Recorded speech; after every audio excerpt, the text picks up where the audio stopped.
The arrogant alliance, the crystalline dome of Nexus Station, floated in the void between galaxies, a testament to the engineering prowess of the Supreme Alliance. Inside the Grand Assembly Hall, representatives from the most advanced civilizations in known space gathered for their quarterly session. Today's agenda promised to be particularly entertaining. Supreme Coordinator Vexthan of the Etherian Collective materialized at the central podium. His form was pure consciousness housed in a shimmering field of controlled energy that pulsed with colors beyond human perception. Around him, the other members of the Alliance took their positions. The Quantari, beings of living mathematics who existed across multiple dimensions simultaneously. The Chronarch, masters of time who could see every possible future and past. The Stellarians, who had transcended physical form millennia ago, and now lived as pure thought within the hearts of stars. Distinguished members of the Supreme Alliance, Vexthan began, his voice resonating directly in the minds of all present. Today we gather to review the most amusing application for membership we have received in 10,000 cycles. The humans of Earth seek to join our ranks. The assembly erupted in what could only be described as laughter, though it manifested differently for each species. The Quantari's equations shifted into chaotic patterns of amusement. The Chronarch flickered to multiple timelines where they were laughing. The Stellarian star hearts pulsed with mirth. Lord Calculator Zix of the Quantari projected a holographic display showing Earth and its inhabitants. Let me present the facts about these primitive creatures. They exist in only 3 spatial dimensions and 1 temporal dimension. They cannot perceive the 11 other dimensions that make up reality. Their mathematics barely comprehends infinity, let alone the transinfinite calculations we use for breakfast. The assembly's amusement grew. Commander Temporal Ixarn of the Chronarch stood, his form shifting between young and old, existing in multiple moments simultaneously. I have observed their timeline. They have existed for a mere 300,000 years. My morning meditation lasts longer than their entire evolutionary history. They still experience time linearly, one moment after another, like insects, crawling along a branch unable to see the tree. Stellar Mind Cosmos added her thoughts, her voice like the whisper of solar winds. They remain trapped in flesh bodies that require constant maintenance. They need to consume other organisms for energy. They lose consciousness for 8 hours every rotation cycle. They cannot even survive in the vacuum of space without mechanical assistance. How can such limited beings think they deserve a place among us? Vex then raised an energy tendril for silence. Let me share their application highlights. They claim their greatest achievement is landing on their own moon. Their moon, a dead rock orbiting their planet. They consider this exploration. More laughter filled the chamber. The Quantari calculated that the probability of humans being worthy was less than 0. A mathematical impossibility they found hilarious. The Chronarch shared visions of human history, showing their wars, their failures, their stumbling attempts. At space travel, they still use chemical rockets, announced Tech Sovereign Drax of the Mechanari, a race of artificial intelligences that had long ago surpassed their creators. They burn refined petroleum to achieve orbit. We mastered gravity manipulation before their sun was born. The mockery continued for hours. Each species took turns pointing out humanity's failures and limitations. They compared human technology to their own achievements. Where humans had smartphones, the Alliance had telepathic networks spanning galaxies. Where humans had nuclear weapons, the Alliance could extinguish stars with a thought. Where humans dreamed of faster than light travel, the Alliance folded space-time like paper. Just as Vexthan was about to call for a formal rejection vote, every member of the Alliance suddenly froze. An emergency transmission pierced through. Their meeting broadcast on frequencies that hadn't been used in millions of years. Warning, warning, the Void Reapers have awakened. Targeting vector confirmed. Solar system, third planet. The extinction protocol has been initiated. Silence fell over the assembly like a shroud. The Void Reapers were legend even among these ancient races. They were older than the Alliance, older than most galaxies. They were not a species, but a force of nature, entropy given form and purpose. When the Void Reapers moved, civilizations didn't just die. They ceased to have ever existed. Lord Calculator Zix's equations turned dark with fear. The probability calculations confirm it. The Void Reapers are moving toward Earth. Estimated arrival, 72 standard hours. Commander Temporal Ixon searched through millions of possible futures. In every timeline he could see, Earth was gone.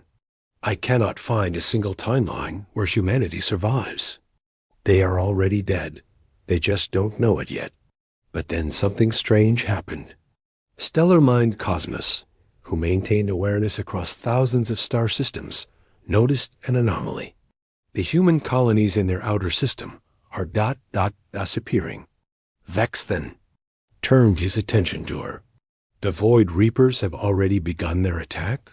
No, Cosmos replied, her voice uncertain for the first time in eons. The Void Reapers haven't arrived yet. The human colonies are simply gone, not destroyed, not evacuated. They were there one moment, and then they weren't. The Alliance.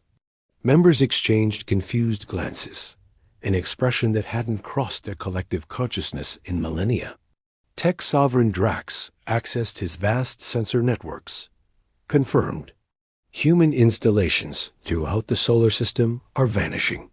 But there are no energy signatures, no debris fields, no quantum disturbances. It's as if they never existed.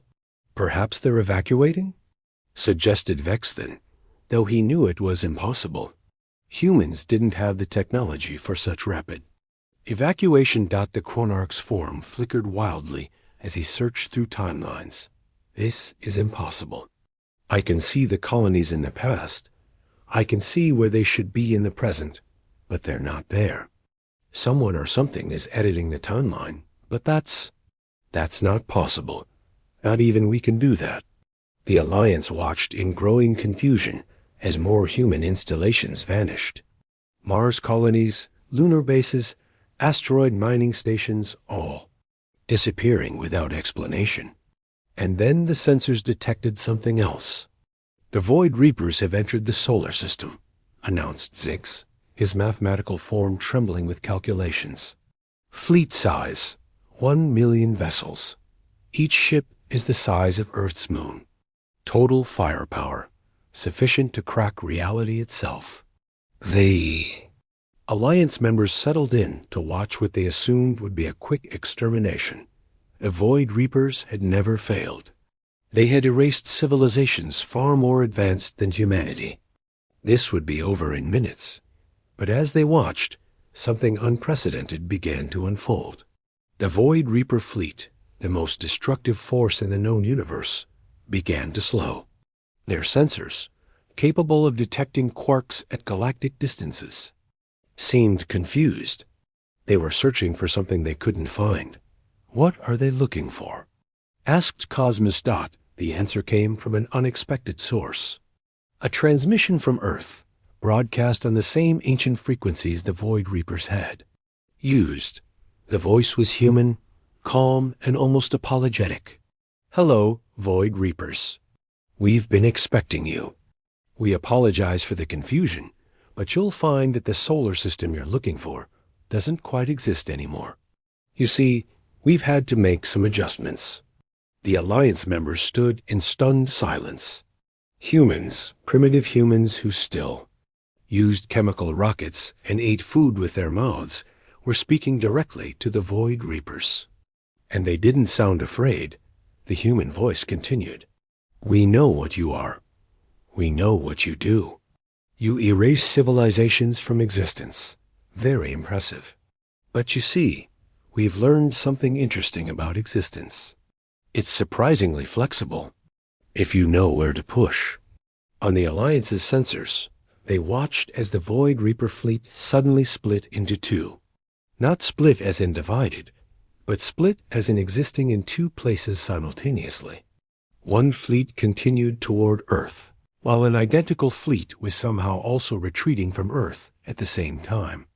Lord, Calculator Zix's mathematical form began to convulse. This is impossible. They're creating quantum superposition on a macro scale. The energy requirements alone would need the output of 1,000 galaxies. But the humans weren't done.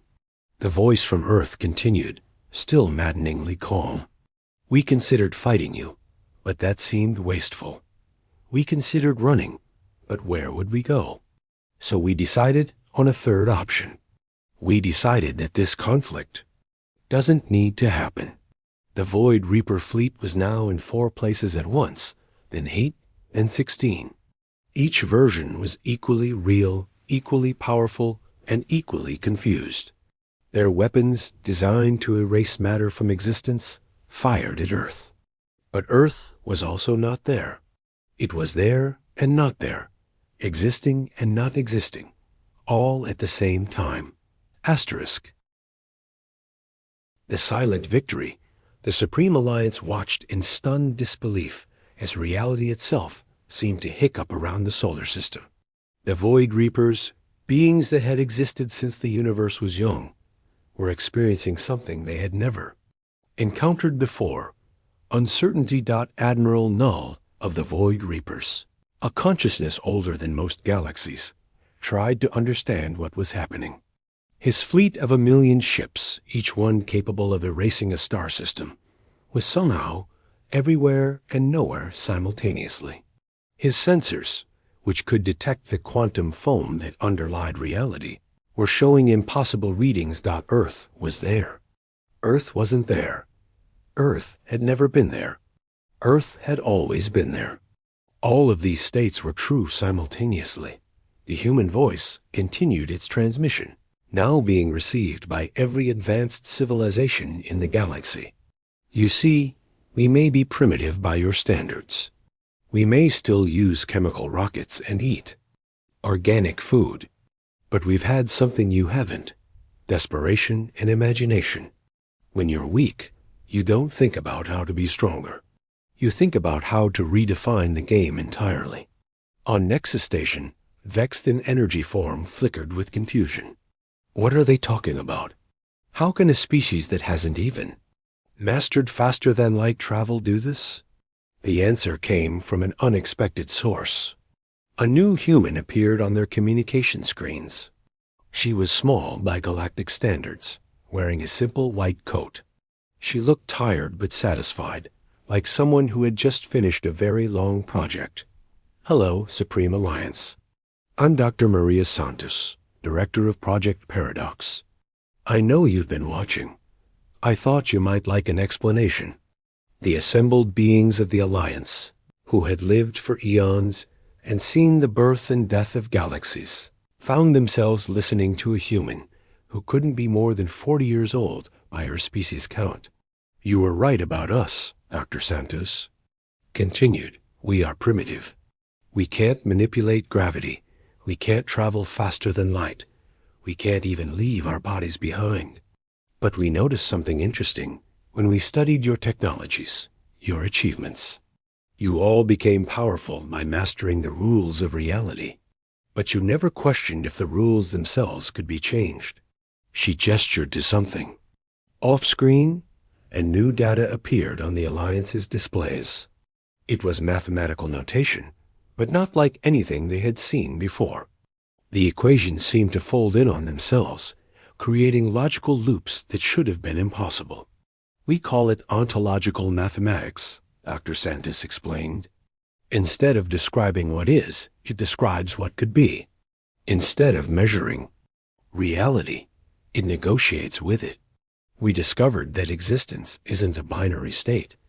Things don't just exist or not exist. They can exist in a state of maybe. Lord Calculator Zix's form trembled as he processed the mathematics. This is insane. You can't use mathematics to argue with reality. Dr. Santos smiled. Can't we? Watch. On the screens, the Void Reaper fleet was now spread across thousands of probable positions. Some versions were attacking Earth, others were retreating, some had never arrived, and some had already left. All versions were equally real. Admiral Null's ancient consciousness tried to collapse the quantum state, to force reality to choose one timeline. But every time he tried, the paradox grew stronger. His fleet was winning the battle in some timelines, losing in others, and in some timelines, the battle had never started. The problem with being incredibly powerful, Dr. Santos continued, is that you have a lot of existence to maintain. The Void Reapers are so real, so solid in their existence, that they can't adapt to uncertainty. We, on the other hand, barely exist by cosmic standards. We're mayflies, here one moment and gone the next. So we learn to make our weakness our strength. The human colonies that had vanished earlier began to reappear, but they weren't quite the same. They existed in a state of quantum flux, there and not there simultaneously. The colonists were alive and dead, present and absent, all. At the same time, Commander Temporal Ixion tried to look into the future again, but all he saw was static. "They're not manipulating time," he gasped. "They're making time uncertain. They're turning causality into a suggestion rather than a law." The Void Reaper fleet was now in complete disarray. Ships were firing at targets that existed and didn't exist. They were winning battles that hadn't happened and losing wars that had already ended. Admiral Null's consciousness, which had survived the heat death of previous universes, began to fragment. "We gave you a choice," Dr. Santos said, addressing the Void Reapers directly. "You could continue your attack, but the outcome would be uncertain. You might destroy us, or you might not. You might exist afterward, or you might not. Or you could leave, and we would ensure your existence remains certain." It was an impossible bargain. The Void Reapers, beings that had never known defeat, were being offered terms by a species that shouldn't even register on their consciousness. But the alternative was to remain trapped in an ever-expanding paradox. On Nexus Station, the Alliance members watched as something unprecedented happened. Void Reaper fleet began to consolidate, pulling its various probable states back into a single timeline. They were retreating. Admiral Null's final transmission was brief. "We will remember this." Dr. Santos nodded on the screen. "We hope you do. We hope everyone does." As the Void Reaper fleet vanished into the void between galaxies, the solar system slowly returned to normal. The colonies solidified back into normal existence. Earth became singular again. The paradox collapsed, leaving reality much as it had been before, with one significant difference. Every advanced civilization in the galaxy had witnessed what happened. Vexthan was the first to speak. "How ... How long have you been able to do this?" Dr. Santos smiled. "About 6 months. We developed it when we detected the Void Reapers beginning to stir. We knew we couldn't fight them conventionally, so we decided not to fight them at all. We decided to make the fight itself uncertain. But the energy requirements, double quotes Lord Calculator Zix protested, are enormous if you're trying to force reality to change," Dr. Santos agreed. "But we're not forcing anything. We're asking. We're suggesting. We're making reality an offer it can consider. It takes very little energy to create uncertainty. The universe does the rest on its own." Stellar Mind Cosmos pulsed with a new understanding. "You turned your weakness into your strength. Because you barely exist by our standards, you can slip between the cracks of existence." "Exactly," Dr. Santos confirmed. "You've all become so real, so solid, so certain that you've forgotten that reality is more flexible than you think. We haven't. We couldn't afford to. Tech Sovereign Drax processed this information. You're saying that any species could do this?" "Any species that's desperate enough to try," Dr. Sanders said. Any species that's weak enough to think differently. Any species that looks at the impossible and asks, but what if? The Alliance members fell silent. They had spent the morning mocking humanity's weakness, laughing at their primitive technology and limited understanding. But the humans had done something none of them could do. They had made the most powerful force in the universe retreat without firing a single conventional weapon. We would like to withdraw our application to join the Supreme Alliance, Dr. Sanders announced, surprising everyone. We've realized we're not ready. Not because we're too primitive, but because joining you would make us too certain. We need to remain uncertain a little longer. We need to keep questioning reality instead of accepting it. As her image faded from their screens, she left them with one final message. We'll be around if you need us. If you ever face something so certain that it can't be defeated, so real that it can't be stopped, call us. We'll show it the power of maybe. The assembly hall of Nexus Station remained quiet for a long time after the transmission ended. The greatest minds in the galaxy, beings that had thought themselves gods, had just watched a species they considered insects perform a miracle. Asterisk. Vex then finally broke the silence. I motion that we flag Earth as a protected system. No interference, no contact unless they initiate it. The vote was unanimous. As the Alliance members departed, each returning to their vast empires and cosmic responsibilities, they carried with them a new understanding.